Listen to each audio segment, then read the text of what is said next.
Hello everyone, আসসালামু আলাইকুম। সবাইকে স্বাগত জানাচ্ছি। আমি শেখ মোহাম্মদ রিয়াদ। আজকে আমরা আলোচনা করব ভার্বের প্রধান দুটি রূপ ফাইনাইট এবং নন ফাইনাইট নিয়ে।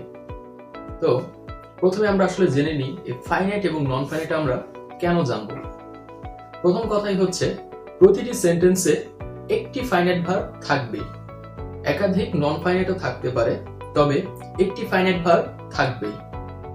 যেহেতু প্রতিটি সেন্টেন্সেই একটি ফাইনাইট ভার্ব থাকবে, তাই আমাদের প্রতিটি সেন্টেন্সের জন্য ফাইনাইট এবং নন ফাইনাইট চেনাটা খুবই জরুরি। এছাড়াও আমরা completing sentence, right form of verb, transformation of sentence, narration, voice, sentence connectors প্রতিটি ক্ষেত্রে আমাদের ফাইনাইট এবং নন ফাইনাইটের এই কনসেপ্টটি খুবই কাজে লাগবে। এবং আমরা খুব সহজেই ফাইনাইট এবং নন ফাইনাইট এই বিষয়টিকে আয়ত্তে আনার জন্য, আরো ভালোভাবে বোঝার জন্য ফাইনাইট ভার্বকে তাজা ভার্ব এবং নন ফাইনাইট ভার্বকে মৃত ভার্ব বা মরা ভার্ব হিসেবে আমরা বলতে পারি আমাদের বোঝার সুবিধার্থে। তো আমরা শুরু করি।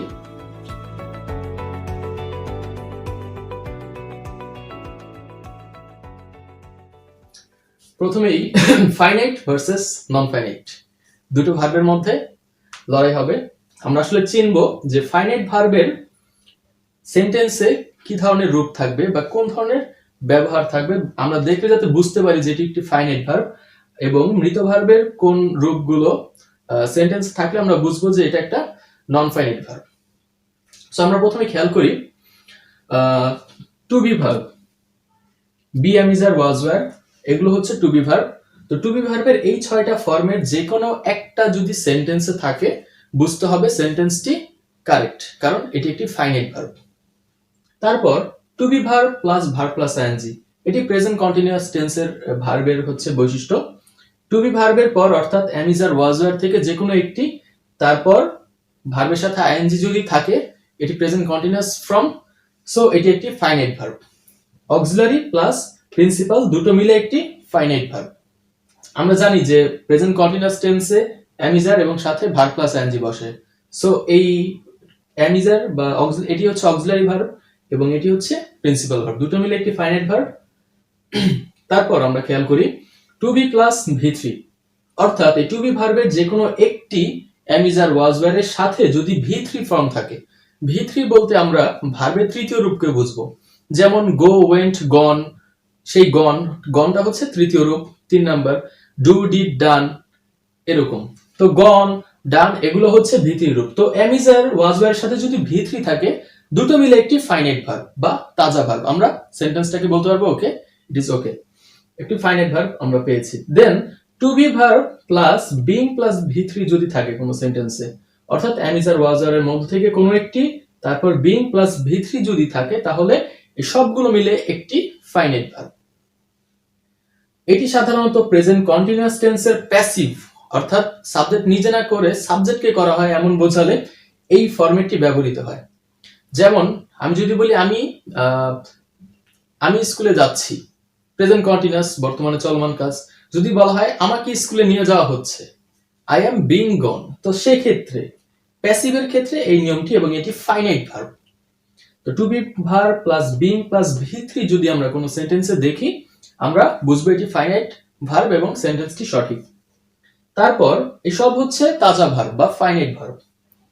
টু হ্যাভ ভার্বের এই 3টি ফর্ম, হ্যাভ, হ্যাজ, হ্যাড, এগুলোর 3টির যে কোনো একটি থাকলে আমরা বুঝবো যে এটি একটি ফাইনাইট ভার্ব এবং সেন্টেন্সটি সঠিক। Two have plus V three যদি থাকে, আমরা জানি যে প্রেজেন্ট পারফেক্ট টেন্সের হ্যাভ, হ্যাজ বা হ্যাড প্লাস ভি থ্রি হয় প্রেজেন্ট পারফেক্ট টেন্সে, সো এটি একটি ফাইনাইট ভার্ব, এই দুটো মিলে একটি finite verb. Two have plus been plus V three যদি থাকে, এটি বিন বা বিং এগুলো সাধারণত প্যাসিভ সেন্টেন্সে বেশি থাকে, অর্থাৎ যেখানে সাবজেক্ট নিজে কাজ করে না, সাবজেক্টকে করা হয়। যেমন আমি স্কুলে যাই, এটা অ্যাক্টিভ সেন্টেন্স, এটা না বলে আমি যদি বলি আমাকে স্কুলে নিয়ে যাওয়া হয় বা আমাকে স্কুলে নিয়ে যাওয়া হচ্ছে, এগুলো হচ্ছে প্যাসিভ সেন্টেন্স, যেখানে সাবজেক্ট নিজে কাজ করবে না, সাবজেক্টকে করা হবে। তো এরকম ক্ষেত্রে প্রেজেন্ট পারফেক্ট এর ক্ষেত্রে হচ্ছে এই রুলস। আমরা জানি যে প্রেজেন্ট পারফেক্ট বর্তমানে কোনো কাজ সম্পূর্ণ হয়েছে বোঝালে ব্যবহৃত হবে have, has plus V three, আর এখানে have, has plus been V three থাকলে এটিও একটি ফাইনাইট রূপ, অর্থাৎ তাজা ভার্ব। সেন্টেন্সে আমরা এই ফরম্যাটটা দেখলেও বুঝবো এটি একটি ফাইনাইট ভার্ব, সো সেন্টেন্সটি ওকে। আচ্ছা, তো এখন আমরা কিছু মৃত ভার্ব বা মরা ভার্বের কিছু বৈশিষ্ট্য দেখি। নন ফাইনাইট ভার্ব যেগুলোকে আমরা বলি, শুধু বিং যদি থাকে, বিআইএনজি, শুধু বিং যদি আমরা দেখি, শুধু বিং, তাহলে এটি একটি নন ফাইনাইট ভার্ব, মরা ভার্ব। টু বি যদি থাকে, তারপর ভার্ব প্লাস আইএনজি, শুধু verb plus ING non finite. আচ্ছা, তারপর শুধু ভি3 রূপ, গো ওয়েন্ট গন, সেই গন, তারপর ডু ডিড ডান, গন ডান, এই তৃতীয় রূপগুলো শুধুমাত্র এই ওয়ার্ডগুলো যদি সেন্টেন্সে থাকে, বুঝতে হবে সেন্টেন্সটি ভুল। এর আগে আমাদের হয় এরকম থাকতে হবে, অথবা টু বি থাকতে হবে, অথবা হ্যাভ, হ্যাজ, এগুলো থাকতে হবে ভি3 ফর্মের আগে, অ্যাক্টিভ হওয়ার জন্য অথবা ফাইনাইট হওয়ার জন্য। যদি না থাকে, শুধু ভি3 থাকে, তাহলে সেন্টেন্সটা নন ফাইনাইট, মরা। বিং প্লাস ভি3 যদি থাকে, শুধু বিং প্লাস ভি3, মরা। বাট বিং প্লাস ভি3 এর আগে যখনই আমরা এই একটি টু বি ভার্ব বসাবো, তখনই কিন্তু এটা ফাইনাইট হয়ে গেল। সো এটা আমাদের খেয়াল রাখতে হবে। একটি ফাইনাইট ভার্ব কিন্তু একটি নন ফাইনাইট ভার্বকে কি বলে, মানে মৃত থেকে জীবিত করে তুলতে পারে, এরকম একটি অবস্থা। হ্যাভিং, শুধু হ্যাভিং হচ্ছে non finite verb, having plus ভি3 নন ফাইনাইট। তো এগুলো ছিল কিছু রূপ, আমরা আরো কিছু রূপ দেখব। Must, shall, should, will, would, can, could, may, might, এগুলোকে আমরা মডাল ভার্ব বলি, মডাল অক্সিলারি হিসেবে এগুলো ব্যবহৃত হয়। তো এই ভার্বগুলো থাকার পর যদি ভার্বের বেস ফর্ম থাকে, ফাইনাইট হবে। যেমন I must go, I shall go, I would go, এরকম যদি থাকে, তাহলে এটা ভার্বের কি বলে, এটাকে ফাইনাইট ভার্ব বলা চলবে, এবং এটি একটি তাজা ভার্ব। মডাল অক্সিলারি প্লাস ভার্বের বেস ফর্ম দুটো একসাথে একটি ফাইনাইট ভার্ব, সেন্টেন্সটি কারেক্ট। তারপর এই মডেল অক্সিলারি গুলো থাকার পর যদি বি ভার্ব প্লাস ভি3 থাকে, তাহলে সেটি হবে ফাইনাইট ভার্ব। যেমন it must be done, the work must be done, এরকম যদি থাকে, করতে হবে, মাস্ট বি, এরকম। তো এই ওয়ার্ডগুলো বি ভার্ব প্লাস ভি3 ফাইনাইট ভার্ব। আবার modal auxiliary plus be verb plus আইন যদি থাকে, এটাও ফাইনাইট ভার্ব। যেমন হি মাস্ট বি গোয়িং, এটা হচ্ছে ফিউচার কন্টিনিউয়াসের একটি বৈশিষ্ট্য। Must be going, should be going, shall be going, এগুলো। তারপর এই model auxiliary plus have verb এর যে কোনো রূপ, তারপর যদি ভি3 থাকে, এটি একটি ফাইনাইট ভার্ব হবে। সো এগুলো হচ্ছে ফাইনাইট ভার্বের রূপ। এছাড়া আমাদের যেহেতু বোর্ড একটু শর্ট, তো আমরা প্রতিটি ভার্ব এর রূপই আমরা শর্ট করে লিখে দিব। আপনারা যাদের প্রয়োজন, এটি স্ক্রিনশট দিয়ে রাখতে পারেন পরবর্তীতে পড়ার জন্য। আচ্ছা, তারপর আমরা খেয়াল করি বেস ও প্রেজেন্ট ফর্ম যদি থাকে সেন্টেন্সে, যেমন গো, গোস, ইট, ডাজ, এগুলো সরাসরি ফাইনাইট ভার্ব। ভার্বের পাস্ট ফর্ম বা সংক্ষেপে আমরা যেটাকে ভি2 বলি, ওয়েন্ট, এট, ডিড, এগুলো হচ্ছে সরাসরি ফাইনাইট ভার্ব। তো কোনো সেন্টেন্সে যদি ভার্বের বেস ফর্ম বা প্রেজেন্ট ফর্ম যদি থাকে বা ভি2 যদি থাকে, আমরা সহজেই বুঝতে পারবো এটি একটি ফাইনাইট ভার্ব। আর এই বেস এবং প্রেজেন্ট ফর্ম, এই দুটো বিষয় আসলে একটু ক্লিয়ার হওয়া দরকার। গো, এটি হচ্ছে বেস ফর্ম, প্রতিটি সেন্টেন্সেরই, প্রতিটি ভার্বেরই আসলে উৎপত্তি বা মূল যে ভার্বটা, ভিত্তি ভার্বটা হচ্ছে বেস। গো, ইট, এগুলো থেকে ডু, ডাস, ডিড, বা গো থেকেই গোজ, ওয়েন্ট, এগুলোর উৎপত্তি। গোটা হচ্ছে ভার্বের ভিত্তি স্বরূপ, বেস ফর্ম। এবং এই দুটোর ব্যবহারের দিক থেকে একটু পার্থক্য, যেটি একটি গুরুত্বপূর্ণ বিষয়, সেটি হচ্ছে প্রেজেন্ট ইনডিফিনিট টেন্সে সাবজেক্ট যদি থার্ড পারসন সিঙ্গুলার নাম্বার হয়, সেক্ষেত্রে ভার্বের সাথে এস বা ইএস বসে, আমরা জানি সকলে কম বেশি। তো তখন যেমন হি একটি থার্ড পারসন সিঙ্গুলার, হি এর সাথে এই ভার্বের প্রেজেন্ট রূপটি ব্যবহৃত হবে। সেক্ষেত্রে আর ভিত্তি রূপ এটি ব্যবহৃত হবে না, বেস ফর্ম হবে না, সেক্ষেত্রে হবে প্রেজেন্ট রূপ goes. He goes to school, he eats, Rahim eats. But যখনই আমরা থার্ড পারসন সিঙ্গুলার বাদে অন্য যে কোনো পারসন বসাবো নাম্বার অনুযায়ী, I go, we go, you go, they go, সব ক্ষেত্রে এগুলো বসবে শুধুমাত্র থার্ড পারসন সিঙ্গুলার সাথে ভার্বের প্রেজেন্ট ফর্ম। তো এই দুটোই ভার্বের প্রেজেন্ট ফর্ম, আর যদি আমরা বেস ফর্ম বলি, তাহলে এটাকে বলতে হবে, এই এস বা ইএস যুক্ত ভার্বকে বলা যাবে না। তো আশা করি এগুলো বুঝতে পেরেছেন সকলেই। এখন আমরা নন ফাইনাইট ভার্ব, ভার্বাল 3 প্রকার, যেমন ইনফিনিটিভ, পার্টিসিপল, জিরান্ড, এই 3 প্রকার নন ফাইনাইট ভার্ব সম্পর্কে এখন আমরা জানবো। তো প্রথমেই জিরান্ড। ভার্ব প্লাস আইএনজি যখন নাউন ও ভার্বের কাজ একসাথে সম্পাদন করবে তখন তাকে বলা হবে জিরান্ড। যেমন আমরা প্রথম সেন্টেন্স একটু খেয়াল করি, swimming is a good exercise. সাঁতার কাটা একটি ভালো এক্সারসাইজ। এখানে সুইমিং অর্থ সাঁতার কাটা এবং এটি ইজ ভার্বের সাবজেক্ট, অর্থাৎ এটি একটি নাউন। যেহেতু সুইমিং এখানে নাউন এবং ভার্বের কাজ একসাথে সম্পাদন করেছে, তাই আমাদের নিয়ম অনুযায়ী এই ভার্ব প্লাস আইএনজি কে আমরা বলবো জিরান্ড। আমরা পরের সেন্টেন্সে খেয়াল করি, আই লাইক রিডিং। আমি পড়া পছন্দ করি, আমি পড়তে পছন্দ করি। তো আমি এখানে রিডিং ভার্বটি, রিডিং এই ওয়ার্ডটি লাইক সাবজেক্ট, লাইক ভার্বের অবজেক্ট। সো এটি একটি নাউন এবং একই সাথে এটি ভার্বের কাজ সম্পাদন করায় এটি একটি জিরান্ড। অর্থাৎ জিরান্ড বলতে ওই ওয়ার্ডগুলো কি বোঝাবে, ওই ভার্ব প্লাস আইএনজি কেই বোঝাবে যেগুলো একই সাথে নাউন এবং ভার্বের কাজ সম্পাদন করে। পরের সেন্টেন্স আমরা খেয়াল করি, মাই হবি ইজ গেমিং। আমার হবি হচ্ছে গেমিং করা। এটি একসাথে ভার্ব এবং ইজ ভার্বের একটি কমপ্লিমেন্ট হিসাবে ব্যবহৃত হয়েছে। সো এটি একটি জিরান্ড। This is my reading room. Reading room এটি একটি কম্পাউন্ড নাউন। সো জিরান্ড কখনো কম্পাউন্ড নাউন হিসেবে ব্যবহৃত হতে পারে। যেমন this is my reading room, এটি হচ্ছে আমার পড়ার রুম। সো এখানে কম্পাউন্ড নাউন হিসেবে ব্যবহৃত হয়েছে, একই সাথে পড়া ভার্ব, তো নাউন প্লাস ভার্বের ব্যবহার একসাথে হয়েছে। তো এই হচ্ছে জিরান্ড। এখন আমরা দেখব ইনফিনিটিভের ব্যবহার। ইনফিনিটিভ হচ্ছে টু প্লাস ভার্বের প্রেজেন্ট ফর্ম বা বেস ফর্ম এবং শুধু ভার্বের বেস ফর্ম। সাধারণত আমরা যেটা জানি টু প্লাস ভার্বের বেস ফর্মকে বলা হয় ইনফিনিটিভ। ইনফিনিটিভ এটির ব্যবহারই বেশি। ইনফিনিটিভ এর কিছু প্রকারভেদ আমরা দেখি। প্রথমে দেখতে পাচ্ছি প্রেজেন্ট ইনফিনিটিভ, অর্থাৎ টু প্লে, টু প্লাস ভার্বের বেস ফর্ম, এটি হচ্ছে প্রেজেন্ট ইনফিনিটিভ বা এটাকে সিম্পল ইনফিনিটিভ বা নাউন ইনফিনিটিভও বলা হয়।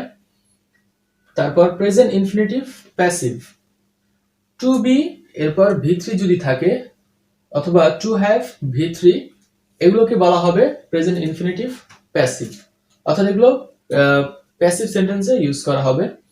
এরপর যদি কমান্ড বা ইনস্ট্রাকশন বোঝায় তাহলে বি প্লাস ইনফিনিটিভ, যেমন বি ভার্বের এম ইজ আর থেকে যে কোনো একটি এরপর ইনফিনিটিভ, টু প্লাস ভার্বের বেস ফর্ম যদি থাকে।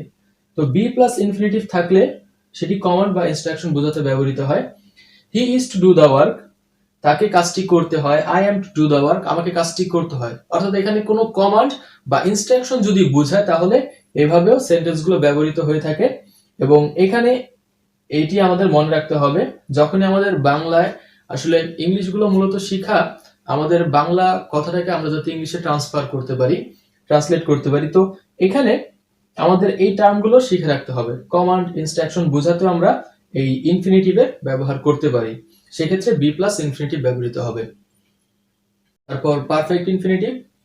পারফেক্ট ইনফিনিটিভ হচ্ছে two have plus ভি3। Two have plus ভি3 সেন্টেন্সে থাকলে এটা আমরা বুঝবো পারফেক্ট ইনফিনিটিভ। আমরা একটা সেন্টেন্স খেয়াল করি, the book was to have been published today.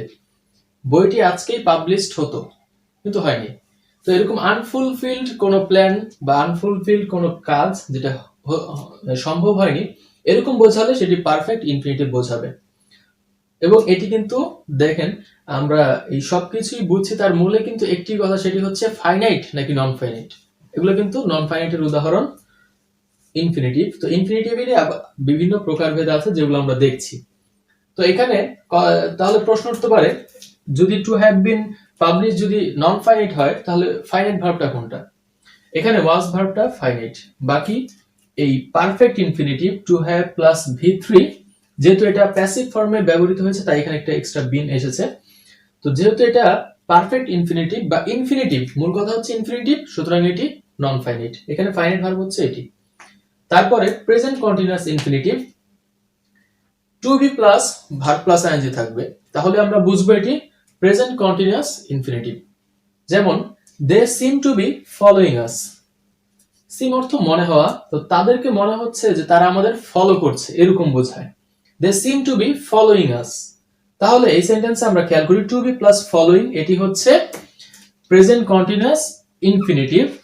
তাহলে এই সেন্টেন্সের এটা তো নন ফাইনাইট ভার্ব, ফাইনাইট ভার্বটা কোনটা? সিম।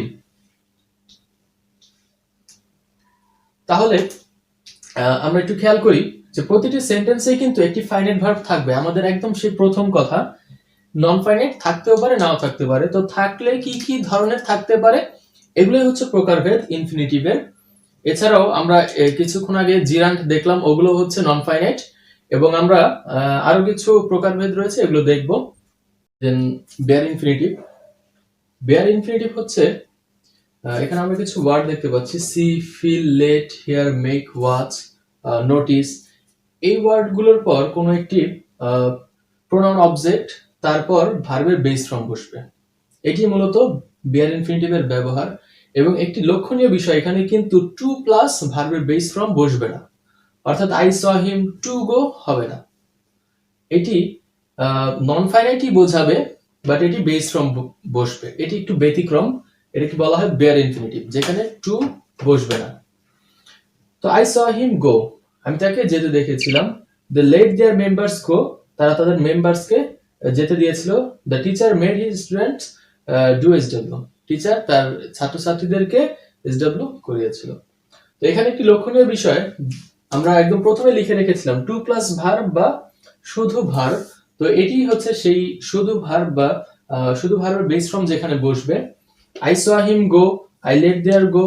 এখানে যে ওয়ার্ডগুলো আছে, এই ওয়ার্ডগুলোর পর সাধারণত একটি নাউন অথবা প্রোনাউন অবজেক্ট বসবে, তারপরে হচ্ছে ভার্বের বেস ফর্মটা বসবে।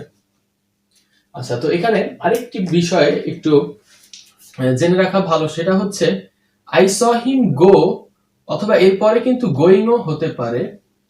অন্য একটি বিশেষ ক্ষেত্রে আমি বিষয়টি বলছি। প্রথম কথা হচ্ছে আই স হিম গো, এটা সম্পূর্ণ correct, but I saw him গো এবং গোয়িং এর অর্থের কিছুটা প্রাধান্য রয়েছে, মানে সিচুয়েশনের প্রাধান্য কিছুটা রয়েছে, পার্থক্য রয়েছে। যেমন আমি যদি বলি আই স হিম গো, তার মানে হচ্ছে যেমন আমি তাকিয়ে রয়েছি, আমি তাকে দেখছি, একদম শুরু থেকে শেষ পর্যন্ত তার যাওয়াটা দেখলাম, একদম যতক্ষণ না সে আমার চোখের সামনে থেকে মানে উধাও হয়ে যায় ততক্ষণ আমি তাকে দেখতে থাকলাম, অর্থাৎ তার টোটাল যাওয়াটা দেখলাম, আই স হিম গো। আর যখন আমি বলবো আই স হিম গোয়িং, অর্থাৎ আমিও কোথাও যাচ্ছিলাম, তাকেও দেখছিলাম যেতে, তো হঠাৎ আমি এক ঝলক শুধু দেখলাম যে সে যাচ্ছিল, চলমান অবস্থায় রয়েছে। That's that to be. তো আই স হিম গো, আমি তার একদম টোটাল যাওয়াটা যখন দেখবো, এটা যখন বলবো তখন বলবো আই স হিম গো। আর আমি যখন বলবো জাস্ট এক ঝলক তাকে দেখেছি, আমিও যাচ্ছিলাম সেও যাচ্ছিল, আমি তার যাওয়াটা দেখেছি, একদম টোটাল ওয়ার্ডটা দেখি নাই, শুধুমাত্র এক ঝলক দেখেছি, তখন আমি বলবো আই স হিম গোয়িং। দুটোই কারেক্ট, বাট বেয়ার ইনফিনিটিভের ক্ষেত্রে go. I let the member go, the teacher made his student do the work. তো এই ছিল ইনফিনিটিভ। এখন আমরা দেখব পার্টিসিপল। পার্টিসিপল তিন প্রকার, প্রেজেন্ট পার্টিসিপল, পাস্ট পার্টিসিপল এবং পারফেক্ট পার্টিসিপল। তো আমরা প্রেজেন্ট পার্টিসিপলটা একটু খেয়াল করি। ভার্ব প্লাস আইএনজি যখন একই সাথে ভার্ব ও অ্যাডজেক্টিভের মতো কাজ করবে, তখন আমরা বলবো প্রেজেন্ট পার্টিসিপল। তো এখানে খেয়াল রাখতে হবে ভার্ব ও অ্যাডজেক্টিভের মতো কাজ করবে। আমরা জিরান্ডে পড়েছিলাম ভার্ব প্লাস আইএনজি ভার্ব ও নাউনের মতো কাজ করবে, এখানে মেইন ফোকাসটা থাকে নাউনের উপর, আর এখানে মেইন ফোকাসটা থাকবে অ্যাডজেক্টিভের উপর। এবং এই প্রেজেন্ট পার্টিসিপল একটি বৈশিষ্ট্য হচ্ছে এটি চলমান, কোনো কাজ চলতেছে এমন বোঝাবে। যেমন আমরা উদাহরণ যদি খেয়াল করি, I saw the boy playing tennis, আমি ছেলেটিকে দেখেছিলাম টেনিস খেলছিল, এই যে একটা চলমান কাজ বোঝাচ্ছে। তারপর আমরা খেয়াল করি don't get down from a running train. আচ্ছা, তাহলে এখানে ভার্ব প্লাস আইএনজি এবং এটি রানিং ট্রেন, এটার অর্থটা হচ্ছে গেট ডাউন মানে নেমে যাওয়া, চলন্ত ট্রেন থেকে নেমে যেও না, এটি আদেশ বোঝাচ্ছে বা উপদেশ বোঝাচ্ছে। তো ট্রেন থেকে, কেমন ট্রেন, রানিং ট্রেন, এবং এটি চলমান কাজ বোঝাচ্ছে। উপরন্তু অ্যাডজেক্টিভও বোঝাচ্ছে যে কেমন ট্রেন, নাউনের অবস্থা তুলে ধরে যে ওয়ার্ড তাকে বলা হয় অ্যাডজেক্টিভ। যেহেতু ভার্ব এবং অ্যাডজেক্টিভের মতো কাজ করছে, তাই এটিকে আমরা বলবো প্রেজেন্ট পার্টিসিপল। ওকে, এখন আমরা দেখি পাস্ট পার্টিসিপল। পাস্ট পার্টিসিপল হচ্ছে ভার্বের তৃতীয় রূপ, বা সংক্ষেপে আমরা V3 বলি। এই past participle সেন্টেন্সে অ্যাডজেক্টিভের মতো ব্যবহৃত হয়, যেমন the device made in China isn't running well. Device একটি নির্দিষ্ট ডিভাইসের কথা বলছে, দ্য ডিভাইসটি মেড ইন চায়না, চায়নায় প্রস্তুত, isn't running well, ভালোভাবে চলে না, ভালো মতো চলে না। তাহলে এই যে এখানে মেড, এটি মেক ভার্বের ভিত্তি রূপ, যা এই যে নাউন ডিভাইস কে মডিফাই করছে, অর্থাৎ নাউনকে মডিফাই করছে। এটি একটি অ্যাডজেক্টিভ এবং এটি একটি পাস্ট পার্টিসিপল। তারপর it's a broken chair, it's a broken chair. তো কেমন চেয়ার? Broken chair. এবং ব্রেক, ব্রোক, ব্রোকেন, এই যে ভিত্তি রূপ প্রেজেন্ট পার্টিসিপল অ্যাজ অ্যাডজেক্টিভ, এখানে অ্যাডজেক্টিভের মতো ব্যবহৃত হচ্ছে ভার্বের তৃতীয় রূপ। এছাড়াও আমরা জানি যে ভিত্তি রূপ এটি পারফেক্ট টেন্সে ব্যবহৃত হয়, I have gone to school, he has done the work, এরকম। তারপর the written statement was not true. কেমন statement? Written statement. Okay, written, write, wrote, written, এই যে রাইট ভার্বের তৃতীয় রূপ হচ্ছে রিটেন এবং এটি স্টেটমেন্ট এই নাউনের অ্যাডজেক্টিভ রূপে ব্যবহৃত হচ্ছে। অর্থাৎ আমরা জানতে পারলাম পাস্ট পার্টিসিপলটা হচ্ছে কোন একটি সেন্টেন্সে ব্যবহৃত হবে, কখনো পারফেক্ট টেন্সে অথবা নাউনকে মডিফাই করবে সেন্টেন্সের মধ্যে বসে। Okay, then at last perfect participle. Perfect participle হচ্ছে হ্যাভিং প্লাস ভি3। তো সেন্টেন্সে হ্যাভিং প্লাস ভি3 দ্বারা সাধারণত শুরু হবে, having forgotten the order, I went outside. Order ভুলে গিয়ে আমি বাহিরে চলে গিয়েছিলাম। হ্যাভিং গট নো অ্যান্সার, কোনো উত্তর না পেয়ে। তো হ্যাভিং এর পরের অর্থটা কোনো কিছু না পেয়ে, না করে বা না বুঝে, এরকম অর্থ প্রকাশ করবে। হ্যাভিং গট নো অ্যান্সার, কোনো উত্তর না পেয়ে, I went to meet her, আমি তার সাথে দেখা করতে গিয়েছিলাম। তো পারফেক্ট পার্টিসিপলটা একটু ইজি, কারণ এটি দেখলেই সহজে চেনা যায়, হ্যাভিং প্লাস ভি3, এটি পারফেক্ট পার্টিসিপল। তো আমরা participle, present participle, past participle এবং পারফেক্ট পার্টিসিপল দেখলাম সবগুলোই। এসবই কিন্তু আসলে নন ফাইনাইট এবং প্রথমেই আমাদের যেটি ছিল ভার্বাল নন ফাইনাইট, 3 প্রকার আমরা দেখলাম, ইনফিনিটিভ, জিরান্ড এবং পার্টিসিপল। এই প্রতিটি কিন্তু নন ফাইনাইট ভার্বের উদাহরণ এবং আশা করি সবগুলো বিষয় আপনারা বুঝতে পেরেছেন। তো এতক্ষণ যারা সাথে ছিলেন সবাইকে থ্যাংক ইউ সো মাচ। আপনাদের কোনো কিছু জানা থাকলে অবশ্যই আমাদের কমেন্ট করে জানাবেন এবং আজকের মতো এতটুকুই। Thank you so much.